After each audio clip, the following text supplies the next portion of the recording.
en espérant que ça passe.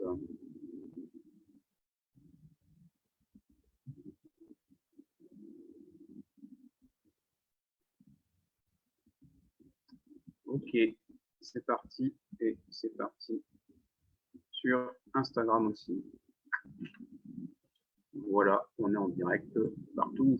Et puis bon, bonjour à tous, et puis merci d'être là. Merci d'être présent. Les autres prendront la conférence en cours. Ça fait bizarre de dire conférence, mais ce direct sur les 6 besoins fondamentaux. Donc, déjà, moi, je remercie Léa qui est responsable du collectif Coplénie et qui a permis de mettre cette semaine de conférence gratuite en place par rapport au confinement. Donc, il y a plein de praticiens dans le bien-être qui ont proposé de faire des conférences. Il y a des lives, il y a des podcasts, il y a plein de choses sur plusieurs thèmes. C'est pour un public qui n'est pas réservé que aux hypnos. Donc ça, c'est important de le préciser. Les conférences ne sont pas réservées à des gens, à des praticiens. C'est vraiment pour tout le monde, c'est grand public. Et voilà. Donc moi, pour ceux qui ne me connaissent pas, je suis Cédric Legac, je suis praticien en hypnose dans le Morbihan à Vannes. Et moi, je vais vous parler ce soir des 6 besoins fondamentaux selon Tony Robbins. Donc, en gros, je vais vous parler un peu de ce que c'est ces 6 besoins, de ce que c'est, de à quoi ils correspondent, de la façon dont on a de les combler. Et après, moi, c'est un thème qui me plaît bien, ces 6 besoins, parce que c'est une grille de lecture, c'est une grille de lecture qui est utilisée en coaching, et moi, je m'en sers aussi en tant que praticien pour voir un peu où sont les problématiques.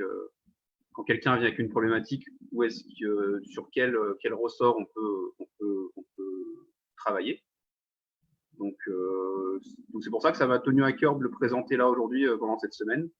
Et après, je me suis fait la réflexion du coup de comment ces besoins allaient pouvoir être utilisés et analysés pendant et après le confinement en fait.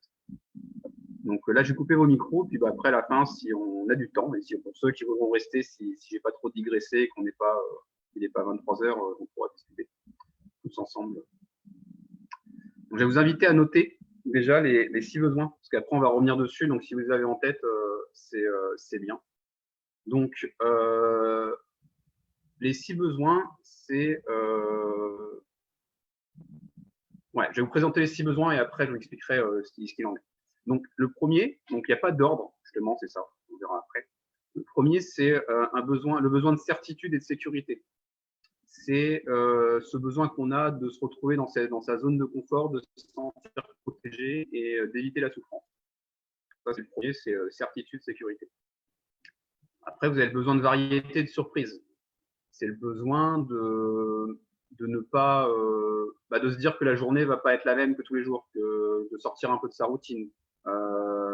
C'est quand on se challenge, quand on sort de sa zone de confort, qu'on fait des choses pour sortir un petit peu et de sortir de la routine. Après, il y a le besoin d'importance. C'est le besoin de se sentir unique. C'est le besoin de se dire qu'on est quelqu'un de spécial et que c'est spécial pour soi-même et spécial pour les autres. Ça, on le verra aussi après. Après, vous avez le besoin de connexion à l'autre. Donc, c'est le besoin d'amour, d'union. C'est ce qui fait que nous, des animaux sociaux. C'est ce qui fait qu'on a envie de partager avec les autres. Donc, ces 4 premiers, c'est des besoins qui sont liés à la personnalité.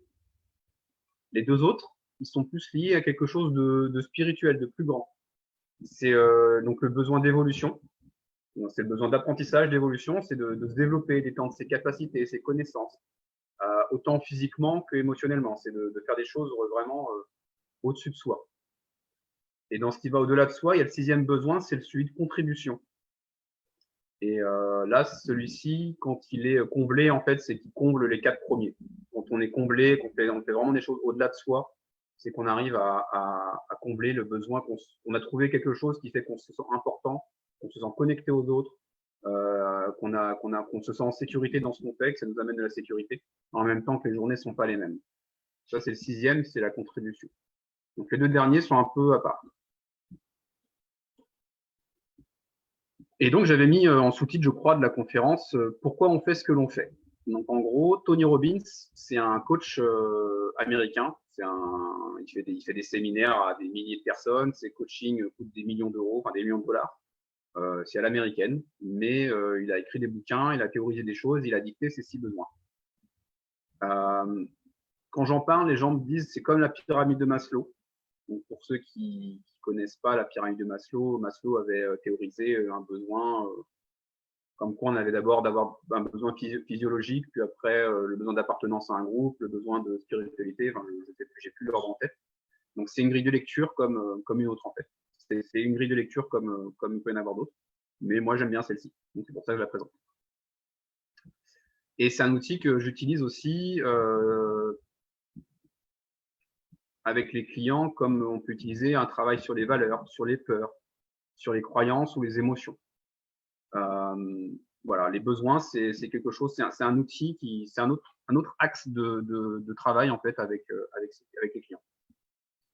Donc en fait, ces besoins, ils sont hiérarchisés en fonction des domaines et en fonction de vous-même. C'est-à-dire qu'on n'a pas tous, on va pas tous les mettre dans le même ordre.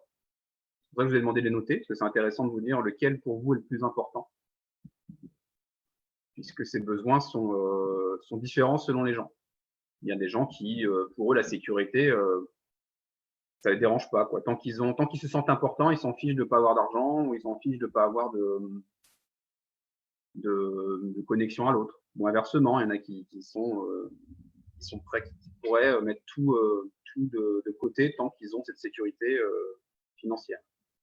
Donc ça, on va le voir après parce qu'il y a des besoins qui sont qu'on satisfait de façon utile et d'autres qu'on va satisfaire de façon limitante. Puisque tout ça, c'est des mécanismes inconscients. C'est l'inconscient qui va chercher à combler ses besoins de toute façon. De toute façon, même si on les a pas même ceux qui sont pas en top priorité, on va chercher à les combler de toute façon, d'une façon limitante ou utile. Donc c'est là où après on peut voir qu'il y a des problématiques comment on comble ces besoins. Et chose justement qu'il y a avec le confinement, c'est que ces besoins peuvent être aussi chamboulés. Donc l'ordre de ces besoins, des fois on peut très bien avoir une vie très routinière, très sécure, je veux dire, pas français, mais et quand il y a des crises comme ça, comme le confinement, comme il y a aussi des séparations amoureuses, il peut y avoir des naissances, des maladies, toutes ces choses-là qui peuvent faire qu'on a qui fait qu'on a ces besoins qui peuvent changer d'ordre. Donc j'ai dit que c'était des mécanismes inconscients et donc c'est des mécanismes qu'on comble à travers soi ou à travers les autres. C'est ça, après on va rentrer dans le détail, on va les reprendre un par un après ces besoins, je vais vous expliquer les façons limitantes et utiles de les combler. Donc, voilà, donc après ça permet de se poser la question, une fois qu'on a ces besoins en tête, c'est quand j'ai tel comportement en fait, qu'est-ce que je cherche à combler, pourquoi je fais ça? Par exemple, un exemple très limitant, un exemple de façon limitante de combler le besoin par exemple, de se sentir important, c'est par exemple de tomber malade tout le temps ou de chercher à se faire plaindre. C'est sentir important. Il y a plein de raisons, il y a plein de façons limitantes de le combler. Donc là, on va les reprendre un par un. On va prendre le besoin de sécurité et de certitude. Donc, par exemple, le besoin de certitude et de sécurité, la façon de le combler de façon utile, ça peut être de gagner suffisamment d'argent, d'être au niveau sécuritaire, de se sentir bien. Le besoin de relations affectives durables, d'avoir une maison rangée, de faire des routines, de faire le ménage. Tout ça, c'est une façon utile de combler ce besoin de sécurité. La façon limitante qu'il pourrait y avoir, c'est quand c'est dans l'excès. De toute façon, vous allez voir, il y a souvent la face opposée, c'est l'excès. L'excès de routine, l'excès de trop se reposer sur l'argent. Les gens qui ont vraiment besoin d'avoir beaucoup d'argent et qui ont vraiment besoin de sécurité qui est vraiment très important et qui n'arrivent pas à se contenter de peu, vont chercher à avoir beaucoup d'argent ou amasser des objets. Il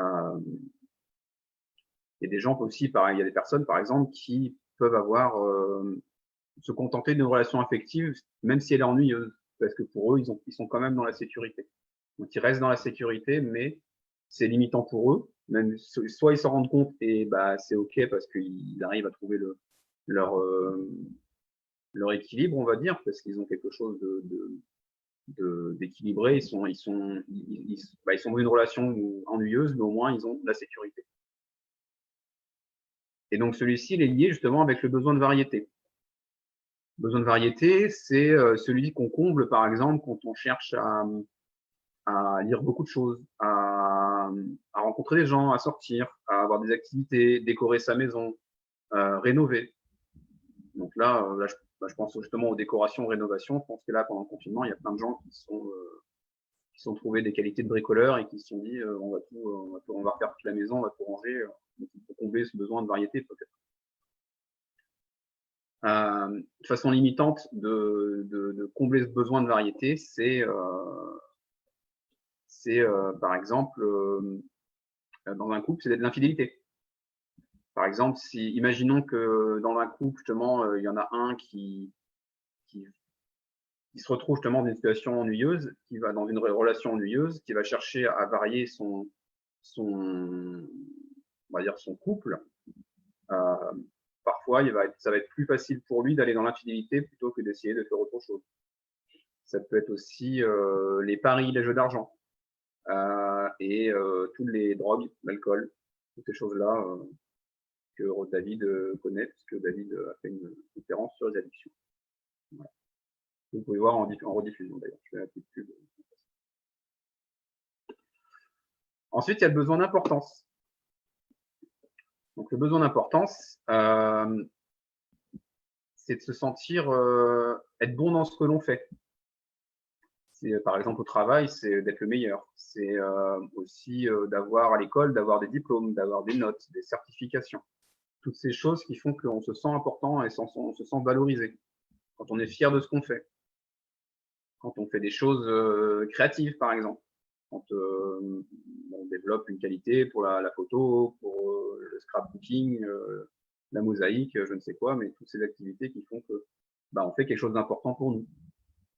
Ça peut être aussi des choses importantes pour les autres, quand on aide les autres, quand on se sent utile, que ce soit en association ou dans la maison.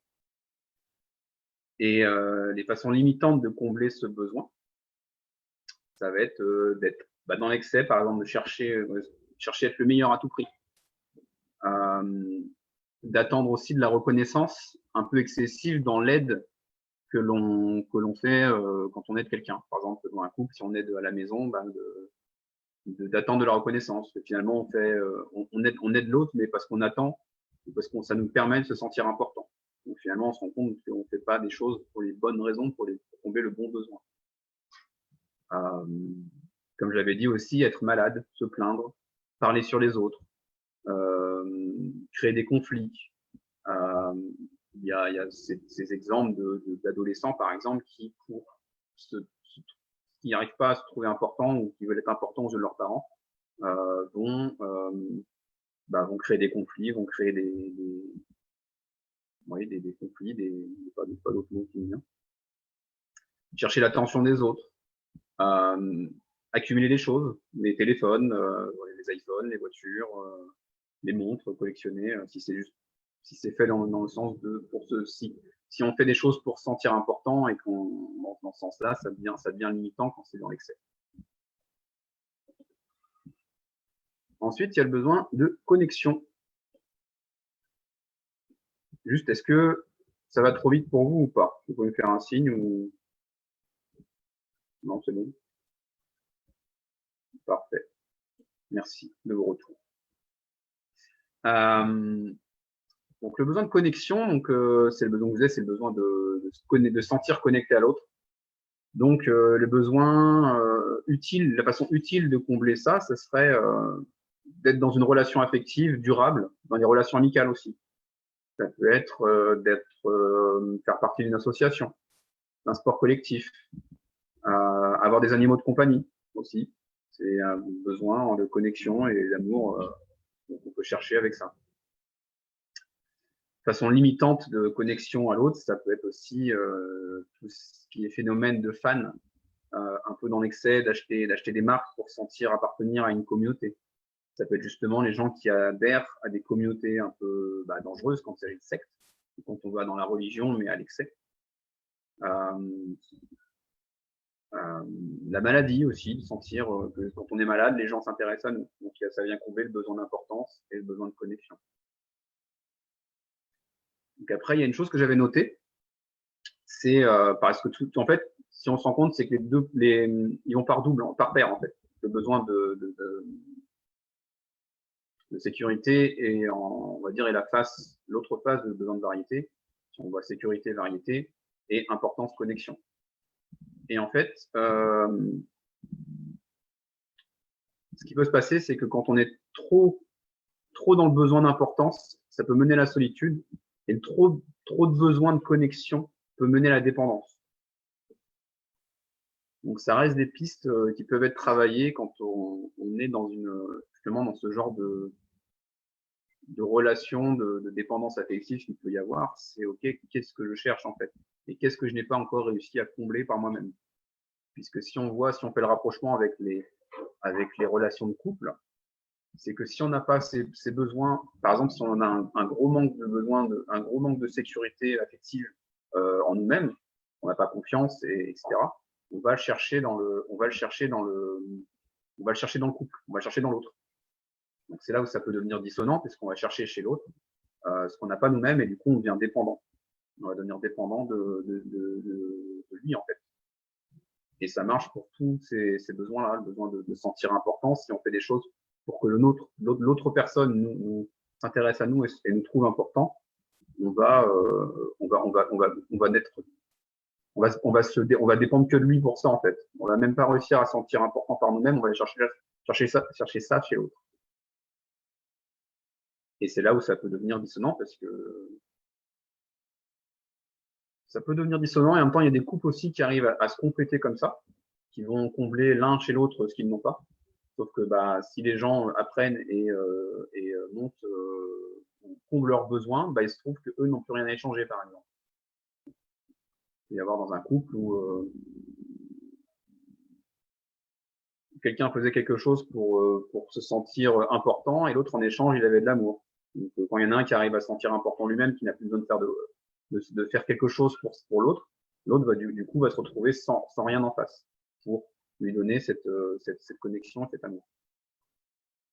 C'est un exemple. Les couples, il y a plein de choses ça sera un autre domaine, en fait, si on partait dans les couples. Et il y a des gens qui l'ont déjà fait avant moi et qui en ont parlé très bonne place. Après, il y a les deux derniers, donc il y a le besoin d'évolution. Le besoin d'évolution, lui, les façons utiles, en fait, ce serait, par exemple, d'apprendre un nouveau métier, d'avoir des objectifs, d'être curieux des autres, de sortir de sa zone de confort, d'apprendre une nouvelle langue, de se challenger. Toutes ces choses qui font qu'on avance dans la vie, qu'on n'a pas l'impression de stagner. Et les passions limitantes, en fait, ça va être la même chose pour le dernier, le besoin de contribution. C'est si ça devient limitant, en fait, dans ces besoins-là, c'est qu'il y a quelque chose qui n'est pas réglé dans les 4 premiers, en fait. Et si c'est limitant, s'il y a quelque chose de limitant en besoin d'évolution, c'est qu'on est allé chercher à combler un autre besoin et qu'on ne fait pas ça pour les bonnes raisons. Si on apprend un nouveau métier pour se sentir important, on n'est pas dans le besoin d'évolution, on est dans le besoin d'importance.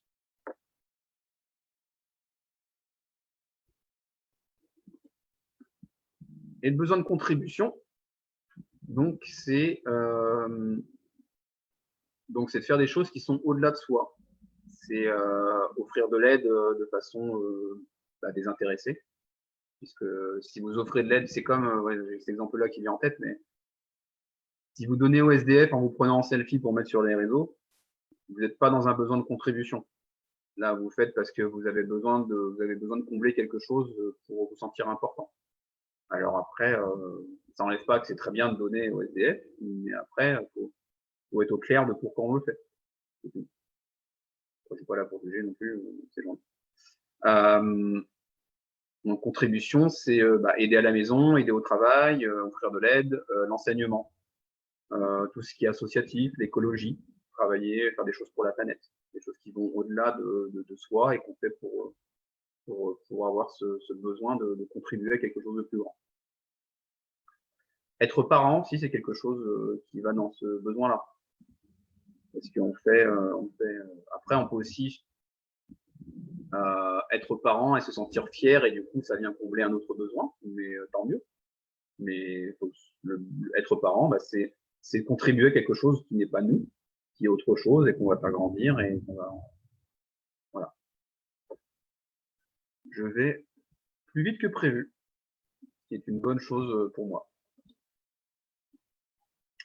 Donc en fait, moi après, j'ai pas de recul sur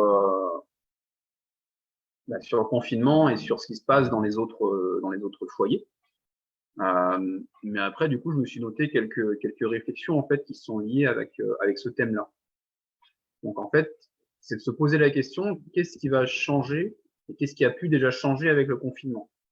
Moi, je me suis noté quelques idées, et puis après, s'il y en a qui veulent les changer ou qui ont d'autres idées, moi, je serais preneur, comme ça, après, moi, je peux les noter et puis et compléter, parce que je pense que les notes que j'ai prises, je les partagerai après sous format PDF à ceux qui sont inscrits, qui eu le mail. Excuse-moi, Cédric, j'ai pas entendu ce qui est limitant dans le dernier point, en fait, dans le point 6. Le contribution, c'est comme le cinquième, en fait. C'est que si c'est limitant, c'est que c'est un autre besoin qui vient être complété.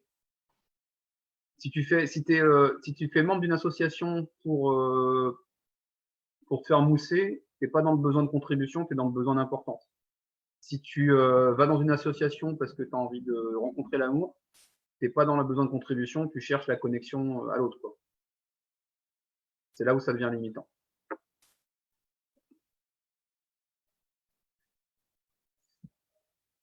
Donc en fait, là, les questions que je me suis posées, c'est dans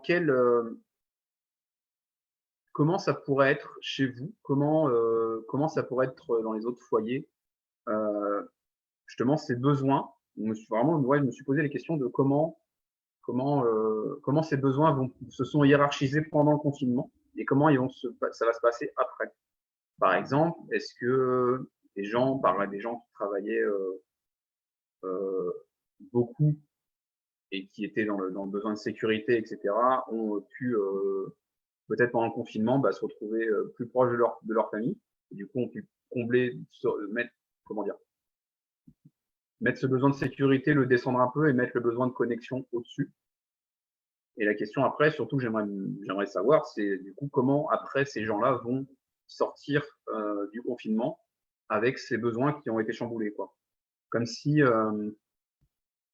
les cartes avaient été redistribuées en fait pendant le confinement.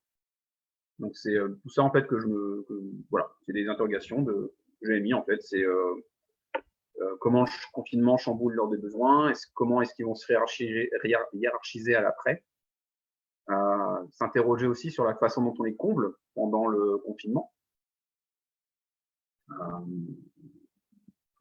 Qu'est-ce qu'on va vouloir garder après? Moi, j'ai eu des clients qui effectivement qui avaient besoin de se sentir importants et finalement se retrouvent pendant le confinement à se sentir plus proches de leur famille et du coup qui prennent ça pour une bonne chose, ce confinement. Donc après, je me suis noté des idées en fait de changements qu'il pourrait y avoir pendant le confinement avec les besoins, différents besoins. Par exemple, dans le besoin de sécurité, ça peut être un autre regard qu'on peut avoir sur la maladie. Ce besoin aussi ça peut être aussi dans l'excès, quelqu'un qui peut avoir peur de la maladie et qui n'est pas peur avant et qui se retrouve à se mettre en sécurité, à être dans une situation un peu anxiogène et du coup être dans l'excès de sécurité à la fin du confinement parce qu'il va avoir peur, il va combler ce besoin de sécurité à tout prix qu'il n'avait peut-être pas avant. Donc ça peut créer des changements dans ses comportements. Il y a comment on va mettre nos priorités dans la sécurité.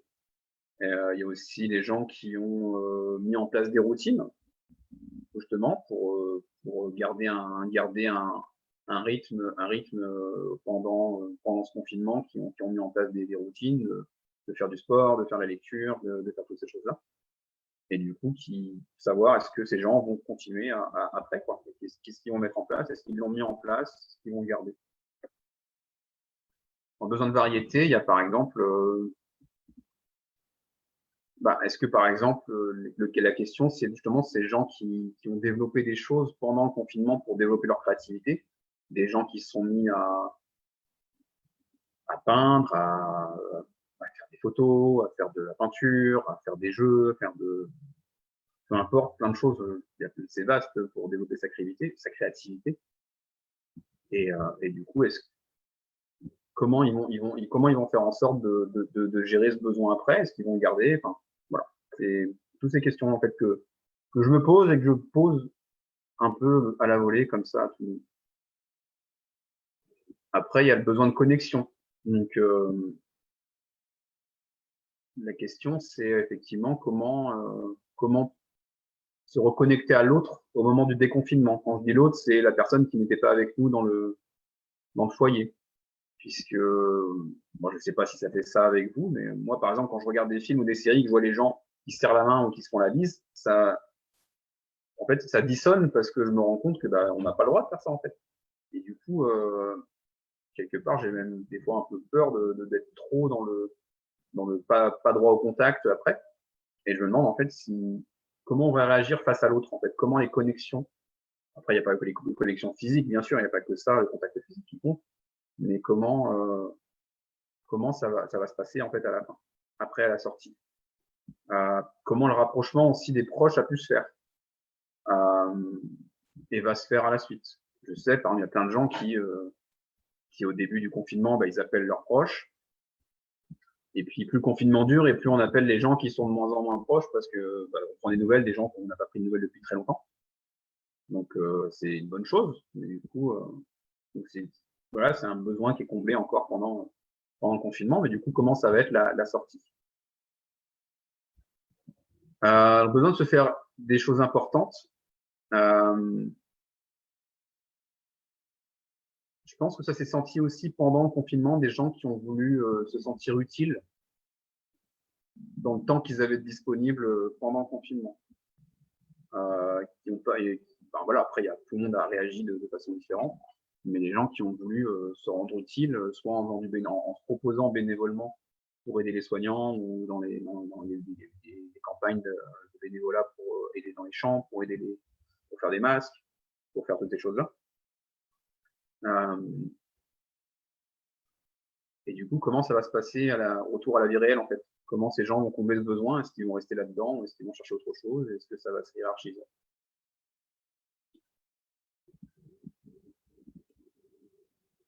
Et dans le besoin d'évoluer, d'épanouissement, donc ça peut être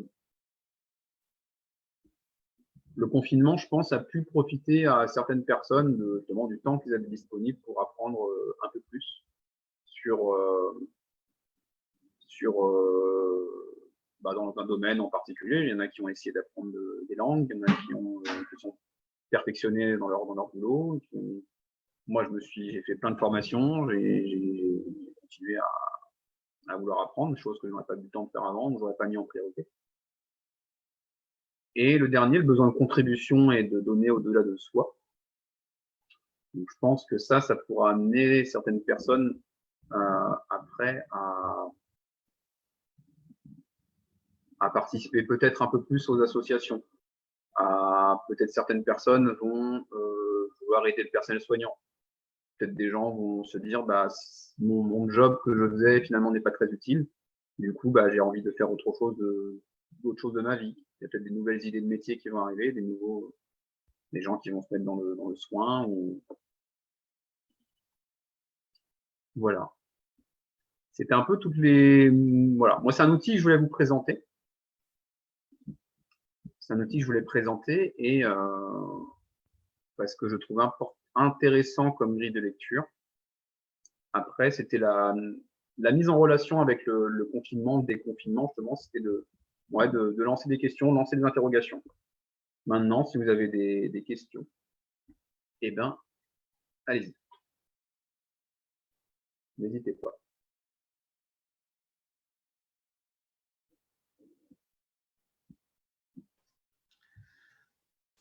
David. Je vais essayer de formuler, parce que je réfléchis souvent à voix haute et c'est parfois gênant, mais pour les 2 derniers besoins, qui s'expriment plus à un niveau spirituel, si j'ai bien compris, ils sont comblés, notamment celui de la contribution, il est comblé quand les 4 autres, les 4 premiers que tu as présentés, sont aussi, non pas satisfaits, mais peut-être à un certain équilibre. Ouais. Et c'est super intéressant, hein, franchement, comme approche, et merci d'en faire un résumé, mais de les présenter. Par exemple, je vais prendre un cas que je connais bien, c'est-à-dire le mien. J'ai toujours eu une appétence à aller dans des assos et je me posais la question, parce que du coup, ça répond à un besoin de connexion. Probablement, quelque part, aussi à un besoin d'importance ou d'être reconnu. Mais du coup, ça me pose la question. Si finalement ces 2 besoins-là que je viens de dire ne sont pas tout à fait, pour mon cas en tout cas, si je me dis qu'ils sont plutôt dans le comment tu dis, dans le, pas l'utile, mais le limitant, voilà. Finalement, je suis plus dans la contribution, si je comprends bien. Or, pourtant, c'est une valeur importante pour moi d'être dans. Mais alors, c'est un exemple, hein, c'est pas, on peut pas extrapoler. Mais faire partie d'Asso, c'est pour moi super important. Mais du coup, ça m'interpelle vachement, hein, parce que ouais, le besoin de connexion, jusqu'où, j'ai pas la réponse, hein, j'y réfléchis là, jusqu'où je suis dans le limitant ou dans l'utile.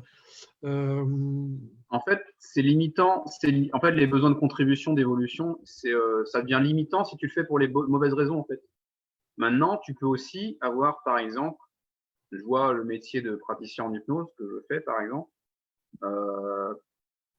Quand j'arriverai à en vivre complètement, j'aurai comblé un besoin de sécurité, j'aurai des connexions à l'autre, j'aurai la sécurité, j'aurai la connexion à l'autre parce que je verrai des gens tous les jours. J'aurai le besoin de j'aurai le variété qui serait comblé parce que j'aurai tous les jours sera différent et je me sentirai important parce que je ferai quelque chose qui pour moi est important. Donc en fait, c'est pas ça vient combler tous mes besoins en fait. Ce besoin de contribution. Donc en fait, c'est pas ce que tu dis, oui, tu peux très bien avoir dans ce domaine-là de contribution et d'être dans l'association, justement d'être bien parce qu'il comble ces besoins-là. Ouais. En fait, ça serait limitant si tu te dis que tu fais ça parce que tu veux te sentir important. C'est là où tu n'es plus dans le besoin de contribution, tu es dans le besoin d'importance. Mais des fois, je comprends et je te remercie de ta réponse, je comprends ce que tu veux dire. Mais des fois, la frontière entre le limitant et l'utile doit être un peu ténue. Et d'ailleurs, elle doit bouger de temps en temps en fonction des événements, de notre météo intérieure. Ça dépend du domaine aussi. Que ça se trouve, là, dans l'association, c'est bien, mais dans ta vie amoureuse, c'est pas ça qui est important pour toi. Ok, merci.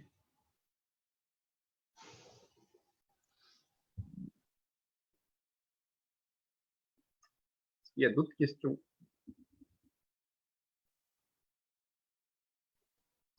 Moi, on n'a pas levé la main. Vas-y, j'irai après. Vas-y. Non, merci. J'ai des fois un petit peu de mal à voir la différence entre le besoin, on va dire, d'apprentissage et de variété. Les deux, je trouve, puis alors c'est peut-être moi qui ai compris de travers, mais tu as cité par exemple le fait d'apprendre une langue, tu l'as cité aussi bien pour le besoin de variété que pour le besoin d'apprentissage. Donc je vois pas forcément. Alors bon, j'imagine que ça dépend toujours de la personne, de pourquoi elle le fait. Après, la question, c'est toujours en fait, pourquoi on fait ce qu'on fait? Est-ce qu'on fait ça pour changer les idées, ou est-ce qu'on fait ça parce qu'on cherche à évoluer dans autre chose, en fait? Mais après, ça peut combler les deux, en fait. Ouais. Et du coup, j'ai envie de dire l'apprentissage, de toute façon, c'est au quotidien, hein, mais oui, pour toi, mais pour d'autres, non. Enfin, il y a des gens qui cherchent pas à évoluer et qui se contentent de ce qu'ils ont. D'accord. Ok. Il y a une chose que j'ai oublié de dire aussi, c'est généralement les besoins comme ça, on en a deux qui sont vraiment en top priorité. Et il y a un truc aussi qui est dit, c'est que moins un besoin est satisfait et de façon efficace et plus il est visible. Par exemple, quelqu'un qui a un grand besoin de se sentir important, ça va se voir. Ça va être la personne qui va vouloir prendre la parole tout le temps, qui va chercher à se plaindre, qui va il y a plein de façons de le faire, mais c'est des choses qui se voient. Quelqu'un qui est en manque de connexion, qui n'arrive pas à satisfaire son besoin de connexion, par exemple, bah, c'est lui qui va être en grande dépendance affective. Il va vraiment chercher tout le temps, être sûr de se rassurer, de savoir s'il plaît. Et à l'inverse, plus un besoin est satisfait, plus il est satisfait de la bonne façon pour soi, et plus il est discret. Quelqu'un qui arrive à combler son besoin on va dire, je reste sur l'importance, mais son besoin d'importance par lui-même, il n'a pas besoin de le prouver à qui que ce soit, en fait. Et du coup, il n'a pas besoin de le montrer, ça se voit pas.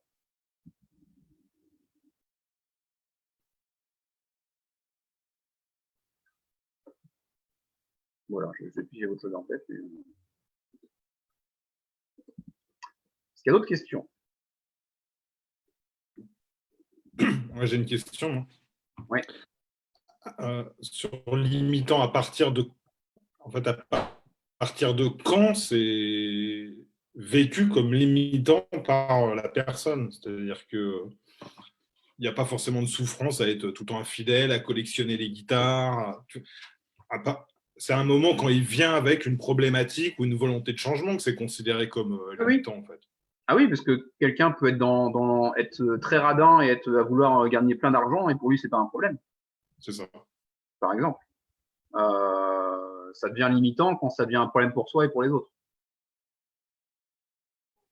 Ça rejoint les types de comportements, là, les 4 types, là, type 1, type 2, type 3, je sais jamais lequel est lequel.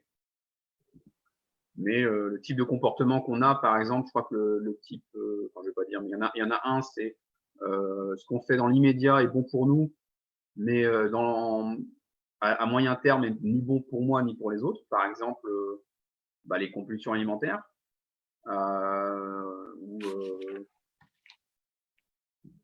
Le côté l'excès on va dire l'excès de sucre, prendre le sucre, les sucreries, dire me gaver de bonbons dans la journée, j'ai du plaisir immédiat, mais après je suis malade et c'est pas bon. Il y a des choses comme ça, il y a différents types, il y a 4 types de comportements, et choses. Donc ça rejoint ça en fait. Si on fait quelque chose qui est bon pour nous et à court terme et à long terme aussi, pas de problème. Après, ça rejoint les praticiens, pas de souffrance, pas de problème. Exact. Laurence, tu avais une question? Avec Daphné, vous n'avez pas une question Si, parce qu'en fait, moi, je trouvais que dans chacun des besoins que tu as explicités, il y avait, moi, j'avais du mal à cloisonner tout ça, parce que tu vois, c'est un petit peu de tout, en fait, je trouve. Enfin, alors, tu t'as dit effectivement que les derniers rejoignent tout ça, mais moi, j'ai l'impression, quand tu en parlais, qu'en fait, il y a des gens qui sont un peu faits de tout ça, en fait, voilà, tu vois. On est tous faits des 6, en fait. Si on garde cette grille de lecture, on a tous les 6 besoins. C'est ça. On essaie de combler d'une façon ou d'une autre, limitante ou pas. Là, j'ai une question sur Instagram de Raphaël. A-t-on besoin de tous ces besoins pour être heureux? Bonne question. Merci Raphaël.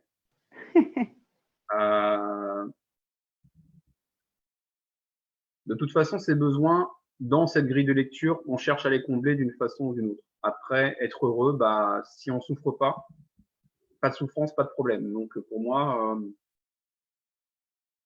ouais, s'il n'y a pas de souffrance à ne pas chercher de connexion à l'autre ou à satisfaire de son animal de compagnie, s'il n'y a pas de souffrance à être dans l'excès, je pense quelqu'un dans son travail qui veut être le meilleur et qui écrase tout le monde, s'il est tout seul et que ça le gêne pas, lui il est heureux, hein. Ça gêne les autres, mais lui si ça le gêne pas, il n'y a pas de souffrance, ça n'empêche pas d'être heureux. Oui, Oui, David. mais du coup, tu disais que, j'ai bien retenu, et merci pour ta question, Bertrand, si c'est limitant, si le besoin devient un problème pour soi ou pour les autres. Donc, si forcément, lui, ça ne le gêne pas, ok, mais je ne suis pas sûr que ça plaise à ceux qui l'écrasent. Oui, quand je disais que c'est un problème pour les autres, c'est si les autres lui font ressentir. Par exemple, quelqu'un qui prend la parole tout le temps, peut-être qu'il y a des gens qui vont lui dire à un moment, bah maintenant c'est bon, quoi, dire, on t'a entendu, laisse la parole aux autres. Peut-être que pour elle, c'était pas un problème.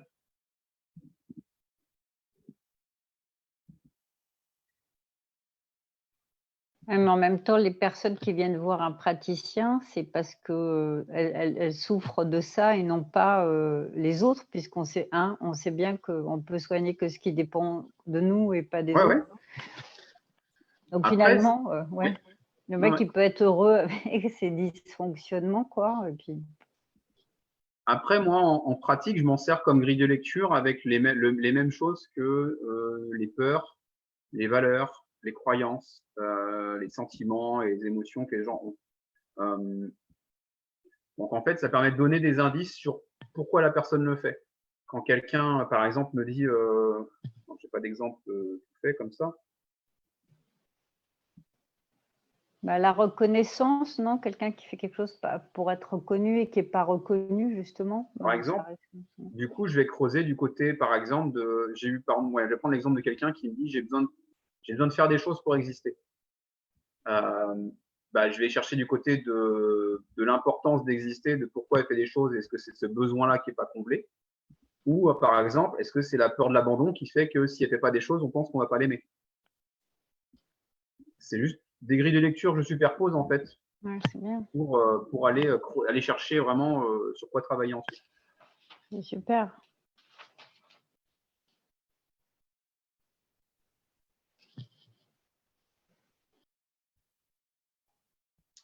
Et ça te permet d'orienter ton questionnement, pareillement, je suppose. Ouais, ouais. Et en fonction de ce que tu décèles ou crois déceler. Et puis après, tu peux te réorienter éventuellement. Ouais. Oui, parce que moi, je fais que lancer des hypothèses de OK, mais si je vous dis ça, ça vous fait quoi?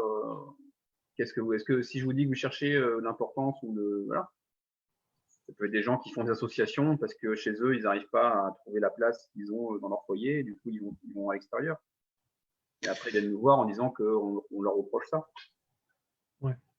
Ce besoin d'importance, c'est bien. C'est pas seulement soi vis-à-vis de soi-même, c'est être important aussi au regard de d'autres qui nous sont importants, justement. Ce qui se rapproche du besoin du sécurité, mais aussi de sécurité affective, j'entends. Oui, tu peux, oui. Mais enfin, ils sont très liés, enfin, ils sont très proches plutôt, tous ces besoins. Les 4 premiers sont quand même très très proches et les 2 derniers dépendent des 4 autres.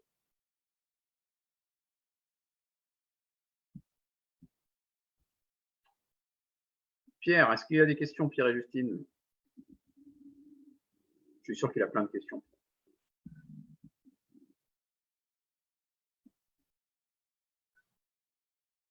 Alors, il est parti se coucher. J'ai pas le droit à la vidéo, mais j'ai le droit de parler quand même. Ça y est, je t'ai remis ton micro. Non, mais les questions de David et Bertrand étaient très pertinentes, Léa aussi d'ailleurs. C'était intéressant. Ils ont répondu en partie à mes questionnements aussi. Ok. Juste oui, mais peut-être plus tard. Je connais. Non, mais c'est pourquoi? Parce que je digresse du coup.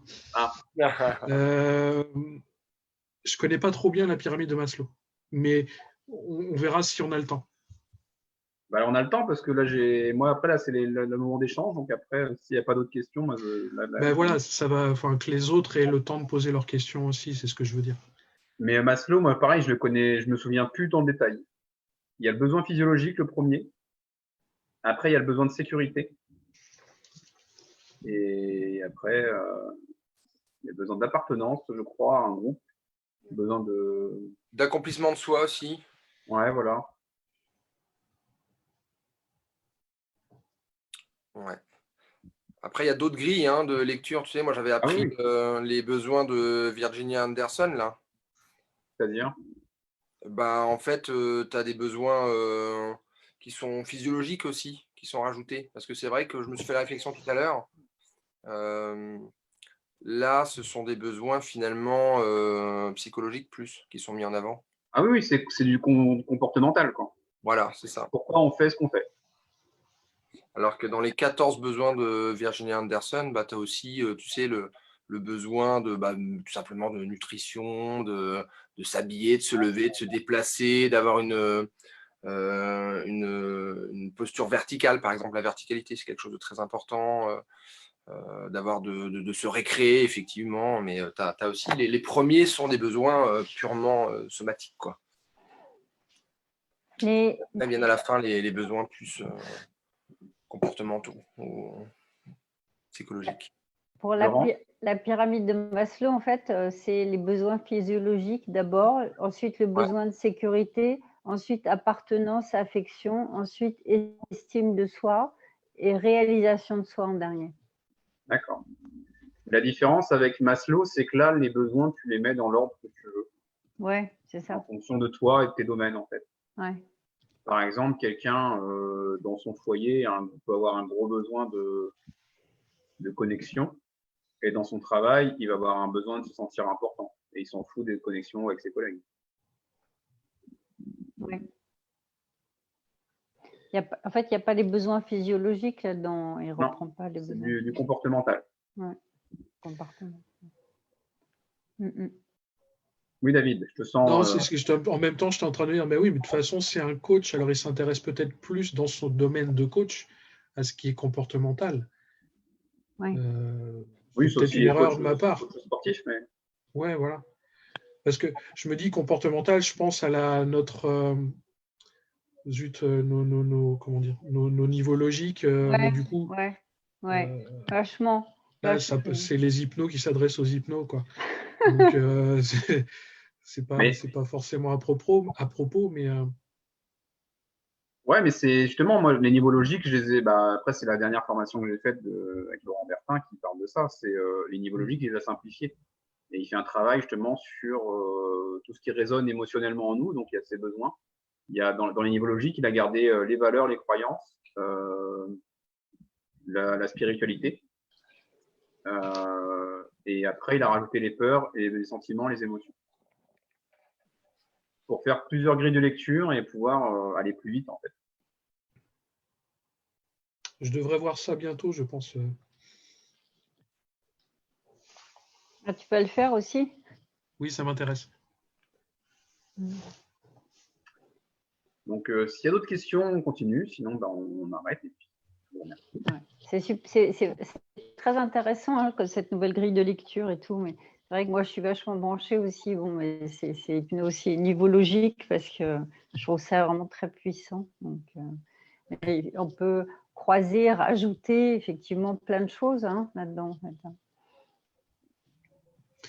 En préambule, tu as dit tout à l'heure, et j'en ai raté un, tu disais que l'inconscient allait toujours chercher à combler ses besoins. Ouais. Tu as dit que pour certains, certains besoins étaient plus importants que d'autres, mais ça varie d'une personne à une autre. L'ordre d'importance des besoins, je veux dire.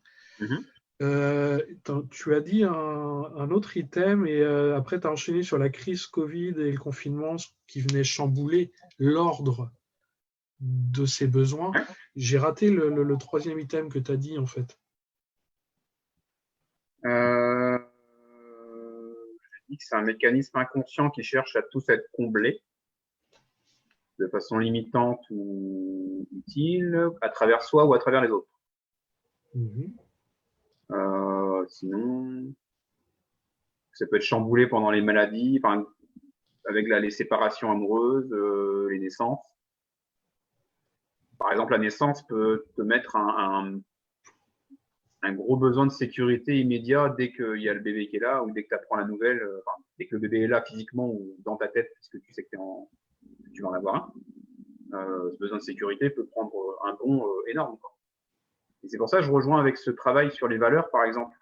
Parce que les valeurs, pour moi, l'échelle qu'on se met de valeurs, enfin, la hiérarchie de valeurs peut aussi, avec des crises, des crises de vie, des moments de vie, complètement être chamboulée. Donc, pour ça, je trouve ça intéressant en fait, de lier toutes ces grilles ensemble, quoi. Mais après, qu'est-ce que j'ai pu rater J'ai une grille de lecture, une pyramide de Maslow, les peurs, Non, les émotions. Ouais, après, effectivement, c'est moi qui n'ai pas noté, mais peut-être que tu l'as redit, je t'inquiète. Après, je dis, les notes que j'ai prises, là, je vais les faire Oui, oui, pardon. je les Oui, ferai suivre en PDF yes, après merci. aux gens inscrits. Et voilà, et autre chose que je voulais rajouter. Oui, sur l'inconscient, tu me parlais d'inconscient, c'est vrai qu'on cherche à le combler tous ses besoins, et l'inconscient, il va au plus rapide. C'est plus, on va au plus simple. Donc, le but du cerveau, c'est de s'économiser. Donc, c'est plus simple, on va dire, de satisfaire en mangeant des sucreries que d'aller courir 45 minutes. Voilà, on va satisfaire des sucreries, quoi, à moins d'aimer beaucoup le sport, et dans ce cas-là, bah, on est bien au-dessus, d'avoir une grosse motivation qui est liée à la volonté, etc. Ouais, c'est le bon exemple. C'est très intéressant. Bon, après, effectivement, moi, on va pas rentrer dans des discussions. Moi, je vais te laisser. Mais ça me fait penser aussi, c'est quand c'est encore une discussion professionnelle, quand tu fais du recadrage, ça illustre bien ça, parce que tu demandes en fait je ne sais pas si vous en faites du recadrage, mais voilà, quel besoin ça vient satisfaire. Ça me fait penser à ça, quel besoin la personne vient combler, quoi. Il y a toujours donc on se sert de ça aussi en fait, hein. Même procès. Bon, pardon, j'arrête, stop. Ouais, je vais aller manger mon dessert. Merci beaucoup, Cédric. Merci, c'était Merci super à toi d'être intéressant. venu, de tes questions et de tes interventions. Merci. Est-ce qu'il y a des gens qui ont d'autres exemples peut-être de justement quand on disait que le cerveau peut des fois, qu'on va aller chercher à satisfaire un besoin le plus simplement possible. Donc du coup, on va non, on va peut-être aller du côté limitant plutôt que du côté utile. Bah, moi, je pense au tabac tout de suite. Hein. Pourquoi ? Au tabac. Je pense au tabac, moi, au tabagisme. Ouais, mais du coup, oui. Tu sais, à visée anxiolytique éventuellement, ou tu vois, moi j'ai pas quel besoin qui serait comblé du coup ? Moi j'ai pas l'anxiété. Moi j'ai pas mal de patients qui fument énormément pour combler ce besoin-là, hein. Clairement. Ouais. Après, l'anxiété, c'est plus du coup, c'est plus dans, oui, je suis d'accord, mais c'est plus dans ce besoin. Après, quand tu m'as dit le tabac, j'ai pensé au besoin de connexion à l'autre. Ouais. Tu sais, le côté social, de socialiser, d'être connecté à l'autre. Le tabac peut servir à ça. C'est peut-être des fois plus simple de taper et de l'allumer. C'est compliqué parce que c'est multifacette, hein. C'est sûr que tu as le côté aussi somatique, purement addiction, tu vois, nicotinique, ça c'est certain. Tu as le côté social, il y a les habitudes, mais il y a quand même des fois quand il y a un côté rassurant. Et tu vois, je pense que, alors ça dépend des personnes, hein, certainement, mais il y en a certaines qui n'arrêtent pas parce que ça a une visée anxiolytique malgré tout. Ah oui, oui. Mais tu vois, le tabac, à la rigueur, c'est peut-être un mauvais exemple, mais l'alcool aussi, hein. Quand c'est utilisé à mauvais escient, l'alcool, en fait, on en revient aux addictions en général. Oui. Bah, je t'invite, Pierre, à regarder la vidéo de David qu'il a faite il y a 2 jours, je crois, sur les addictions. Tu peux la trouver via Coplénie.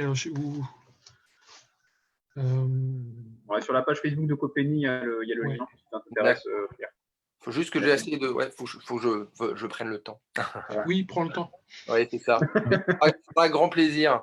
J'ai vu pas mal de liens passer en ce moment, mais comme je bosse toujours, voilà. Mais ouais, c'est bon. je vois ce que tu dis dire. Effectivement, le tabac et l'alcool, moi, je trouve que c'est un bon exemple parce que, par exemple, il y a des gens qui ne peuvent pas socialiser s'ils n'ont pas d'alcool. Oui, exactement. Donc, ils vont aller chercher ce besoin de te connecter à l'autre. Bah, il faut qu'ils aient bu 3 verres pour pouvoir aller parler à quelqu'un. Ou de toxiques, hein, d'ailleurs. Ça, je repense Oui. à des patients. À chaque fois que j'ai toujours des exemples de patients, mais oui. Ouais, c'est arrivé. J'ai connu un jeune comme ça.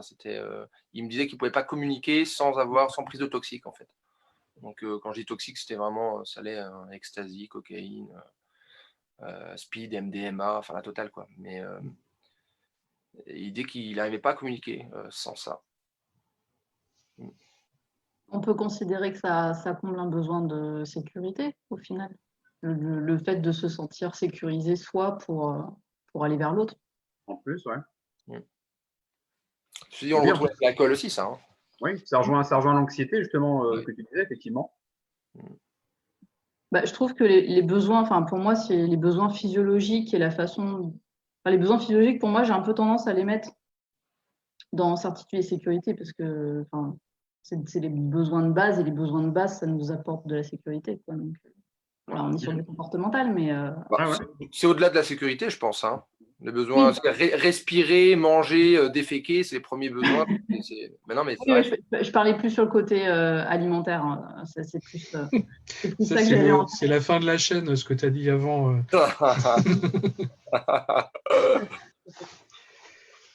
Bon, non, mais ils font partie des besoins de Virginia Anderson que j'évoquais tout à l'heure. Ils font partie de cela, hein. Réellement. Hein. Même s'habiller, ce genre de choses, ça en fait partie. Se laver.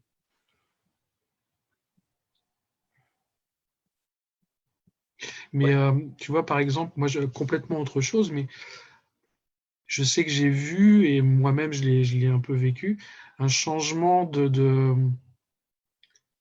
priorité. Ouais. Parce que confinement, donc les rythmes changent, les choses sont. Tu réorganises tes priorités. Et je me suis vu me rapprocher, pourtant c'est des choses que j'essaye de faire habituellement, mais de me rapprocher plus de choses plus essentielles, quoi. Profiter du temps, m'autoriser à être un peu dans la contemplation, simplement d'un beau ciel bleu ou du chant des oiseaux, quoi. Sauf que dans le rythme habituel, je m'autorise moins, ou moins souvent en tout cas. Mais parce que c'est ma vie intérieure, hein. Après, c'est pas un exemple qu'on peut élargir, mais il y a beaucoup de gens, j'ai entendu beaucoup de gens dire, ben voilà, on revient à des choses plus essentielles, plus importantes. Donc je me dis finalement, dans toutes ces échelles de besoins, on parlait des valeurs, je trouve sympa l'idée que ça puisse, sans que ça soit violent au terme de valeurs, les faire bouger. Ouais. Reprioriser des choses peut-être plus essentielles, plus importantes, qui sont, par exemple, là, on est privé en général des siens, de ses proches. Ok, il y a les écrans, c'est super, mais il n'y a pas la chaleur humaine qui manque, la proximité. Les choses essentielles, c'est par exemple ceux qu'on aime, hein, qui sont peut-être pas très très loin, mais qu'on ne peut pas aller voir. Mais là, tout d'un coup, ça prend une importance énorme, quoi. Donc, ouais, dans ces besoins où d'habitude, tu ne te poses même pas la question parce que tu vas voir les gens que tu as envie de voir. Là, tout d'un coup, non, tu ne peux plus. Enfin, c'est particulier. Et là, tu te rends compte, finalement, c'est quoi qui est important. Enfin, je m'exprime peut-être mal, c'est peut-être un peu mais c'est bien, c'est ça. C'est quoi qui est important, finalement, là, aujourd'hui, maintenant, alors que d'habitude, tout d'un coup, on se rend compte des choses, quelque part, qui, moi, ça m'a permis de me rendre compte pour moi, hein, de certaines choses qui, pour moi, sont vraiment importantes, même si ça l'était avant. Là, du coup, j'ai comme une nouvelle prise de conscience, je ne sais pas trop comment dire autrement, mais voilà. Moi, c'est en tout cas ce qui s'est passé. Alors, dans mes besoins, du coup, effectivement, ça j'ai pas l'impression qu'ils aient beaucoup bougé, mais en tout cas, ça les cristallise dans certains. Et peut-être que je verrai plus tard pour ceux qui ont bougé. En fait, je ne m'en rends pas trop compte. Mais Mais ça rejoint oui, les questionnements justement de dire, bah, tu parlais de priorité, c'est ça en plus, c'est quel besoin était prioritaire avant et que le confinement a modifié. Mm. Et comment ça va être après? Est-ce que les gens vont revenir on va dire à la normale, à ce qui était avant? Ou est-ce que Mais là, David, en fait, si je peux me permettre, dans ta réflexion, en fait, c'est quelque chose de bénéfique finalement. oui, Et, mais oui, je le vis plutôt bien, ça. ouais, voilà. Il y a d'autres trucs que je vis moins bien. Mais tu vois, de voir la famille à l'écran, bah, du coup, ça me renvoie à un manque quand même. Parce que moi, en fait, ce que je pensais quand Cédric exposait ses réflexions de fin d'exposé, là, je pensais justement des fois aux décompensations éventuelles que pourraient avoir certaines personnes, c'est-à-dire rentrer dans le pathologique, en fait. Ouais. Parce que au niveau de la modification des besoins fondamentaux, comme je conçois les choses, dans ma conception des choses, en gros, c'est une sorte de compensation finalement. Les besoins sont compensés, ça tient bien. Sauf que le confinement, il a pu, dans certains cas, en fait, totalement désorganiser tous ces besoins et engendrer justement on va dire des troubles. bah, je pense Pas qu'on que va par voir le pathologique finalement, mais quelqu'un, tu vois, Cédric, quand tu disais tout à l'heure, quelqu'un qui avait un grand besoin, par exemple, d'importance et que ça pourrait, dans un exemple, passer par le travail. La personne qui se retrouve chez lui, qui ne peut plus travailler alors qu'elle adore mettre son costard 3 pièces et se sentir importante en allant au travail, elle se retrouve en slip dans son salon, c'est plus le même délire, quoi. Donc peut-être que dans le regard des autres, où il y a un manque quelque part et que la personne peut devenir irascible ou de mauvais poil ou devenir totalement, je sais pas moi, injuste ou envers ses des enfants, gens j'en sais pas. qui ont l'habitude d'être connectés aux autres et d'avoir des gens autour d'eux et qui se retrouvent tout seuls, confinés Ouais, dans l'appartement, oui, ils vont sûrement développer des troubles et des choses, il y aura des choses exactement, à voir après, quoi. c'est ça. Ouais. Ça peut donc engendrer, à mon avis, des choses à régler, hein, effectivement. Et là, tu vois, hors confinement, je disais ça à Justine l'autre jour, j'ai ma collègue de boulot, là, son mari, en fait, bon, il peut pas travailler pour X raisons, là, à la maison en ce moment, mais hors confinement. Ça a démarré avant le confinement, en fait. Donc, il était à la maison, il pouvait pas travailler. Et en fait, son fils, enfin, on va dire le fils de ma collègue, lui, il est en formation et il est payé parce qu'il est en formation dans l'armée, quoi. Donc, il est payé tous les mois, il a un solde. Et en ce moment, à domicile, il gagne de l'argent et il est à la maison. Et le père, enfin le beau-père, il a du mal à supporter le fait que son beau-fils soit à la maison et qu'il gagne plus d'argent que lui, alors que lui aimerait pouvoir travailler, tu vois. Mais je pense que le confinement, ça doit un peu amener ce genre de. Un artisan, par exemple, qui est coincé à la maison et qui aimerait bien pouvoir ramener de l'argent dans son foyer parce que c'est peut-être important pour lui de ramener de l'argent. Je veux dire, C'est le seul moyen qu'il a de se sentir important chez lui en voilà, plus. exactement. Et si quelqu'un à côté de ça, même le petit étudiant qui gagne, c'est avec Le chômage partiel. non, le Crous, les bourses, pardon. S'il est boursier et qu'il n'a pas grand-chose, mais qu'il gagne plus que lui, ça peut certainement le déranger, quoi. Ça me fait penser d'une autre manière et dans un autre contexte aux différences de salaire homme-femme. Oui. Oui, c'est vrai. Sur cette question d'égalité, on va conclure. Par contre, ça me fait penser à de la systémie, un peu, l'équilibre entre tous ces besoins.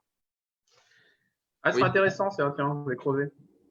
Tu parlais des couples, à un moment donné, je ne sais plus dans quel besoin de connexion, où ça peut devenir limitant, enfin bref. Finalement, parce qu'on a un système dans nos différentes parties nous-mêmes, on est un système à l'intérieur, mais face aux autres, à partir du moment où il y a relation, il y a un système.